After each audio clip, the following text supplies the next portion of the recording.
Bossk, one of the most feared bounty hunters of the galaxy. Bossk uses natural devotion hunting instincts to capture his prey. During the Clone Wars, the red-eyed reptilian partnered with Aurra Castas and a young Boba Fett. Decades later, Bossk answered the Darth Vader's call to capture the Millennium Falcon after the Battle of Hoth, an assignment that put him in direct competition with Boba. Hello, welcome to another Centurion's Corner, and today I'm bringing you Bossk Archive.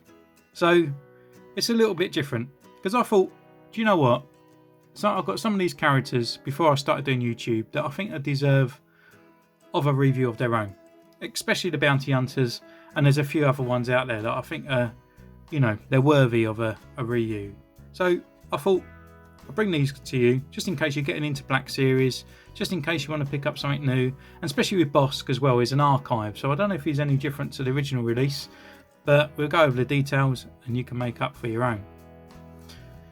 I have done a little bit extra with this Bossk. I have altered his gun just slightly. I did put a bit of sort of airbrushing, well, I say airbrushing, a bit of dry brush on there, and I did paint the wooden stock so it was more sort of movie accurate, if you like, because I just felt these bounty hunters, they had brilliant detail, but there was just a bit lacking in other departments, unfortunately. So we'll still go the normal thing. I'm just not getting him out the box. We're just going to go straight into the figure, and we're going to go straight into the articulation, but we'll finish the review off with some pictures at the end. So here he is. This is Bossk Archive. So as we always do, we'll start off with his accessories. So he comes with his gun, which is a Wilby V10 mortar gun, and I put a picture up the top, which is like the original picture. You can't really see it much, but there's a bit of a wooden area bit on here. I tried just to get it as usable as real as possible, and I've just done a few extra little silver markings and stuff on there as well. Just nothing over the top, just anyone can sort of do it, but yeah, it just brings out the gun a little bit more to life, really. And looking at the visual dictionary as well, it looks pretty much spot on, as in the sculpt, and yeah, he holds it quite nicely. So he only holds it in his left hand, which is the way he kind of sort of stands in the movie, in his little brief cameo. And yeah, it kind of just sort of fits under there. I mean, I suppose it is like a mortar gun, so he's not really going to hold it quite as much as he is going to be like a blaster rifle. But it's just a shame with this hand here. You can kind of get this sort of here, but it's just this hand just always looks a little bit off. So the only way you can sort of really hold it meaningful is going to be here. You can sort of hold it here, on there, but again, it's really not much difference in kind of sort of shooting wise, really. It's kind of always sort of going to be in that sort of gun ready, sort of on the shelf pose, unfortunately. Okay, so what we'll do, we'll look over his articulation and see why he can't hold this gun properly. So starting with his head, he can look his left, his right. Unfortunately, he can't really look up much. It's just a little, well, he just doesn't even move at all. He can look down and his mouth opens and closes, which is a nice little feature, really. And his arms can come up, but not too much, really. It's just hindered by his sculpt. They do rotate. His rotation at his elbow, which is here, and he does about a 90-degree. It's got rotation at the wrist and a very small kind of hinge as well on there.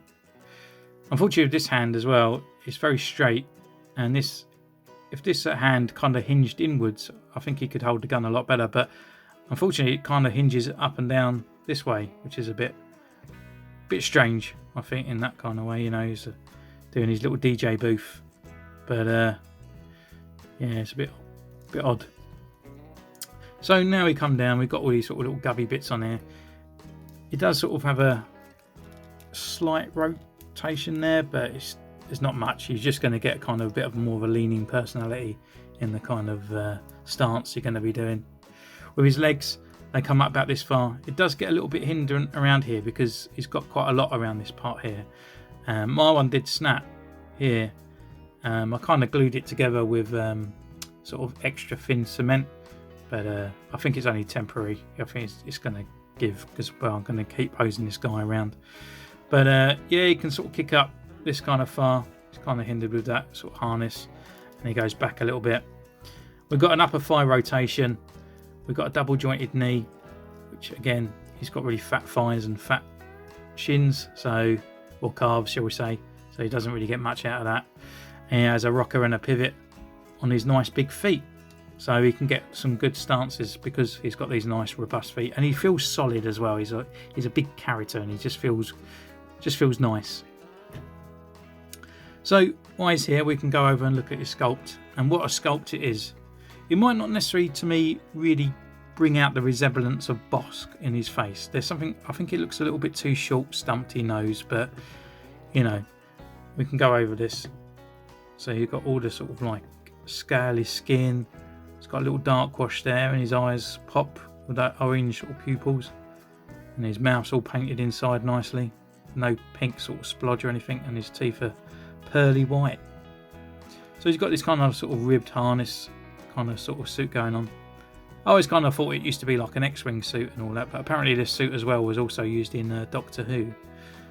Unfortunately, I'm not a big Doctor Who fan, so I couldn't point that one out for you, which episode it is, or what it was doing in it.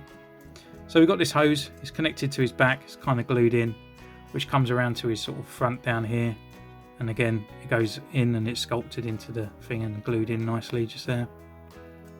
And he's got these little badges on his side. And then got his belt. And this is all kind of that sort of soft vinyl. It's all kind of sort of like not sculpted into the actual mould itself. So it's quite good. And then you've got obviously the ruffles of the flight suit. And we go down to the traditional kind of sort of like ammo cartridges. I don't know. I mean, everyone that seems to be in a flight suit seems to have these around here. Apart from Bossk, he's missing one here. So unless they're food capsules, or he's used them for his gun. So we've got these extra sort of parts here that are sticking in, and they kind of look like places to put more tubes and more bits in there for a flight suit. And then we've got his hands as well. Got a bit of sculpt on there. Got a bit of paint here, but I don't know whether that's from some paint that I've done from other guys, or he's fallen over quite a few times on my shelf, being knocked over because IG88 shares his same shelf. So these guys end up on the floor more than anything. So we've got this hand here, which is kind of like in that kind of hooked position, which is kind of nice. We've got that kind of sort of scaling down there on his hand. But yeah, overall he's a really nice figure. Like, I really like this guy. And he was $19.99. He should be still out there. Should be fairly kind of sort of easy to get, because he was the archive set. And yeah, I mean, you can't really sort of go wrong with this guy. You have to have him on your shelf, because obviously he's like a bounty hunter, isn't he? And obviously, being any kind of completionist, if you've got Boba Fett, you're going to need a Bossk.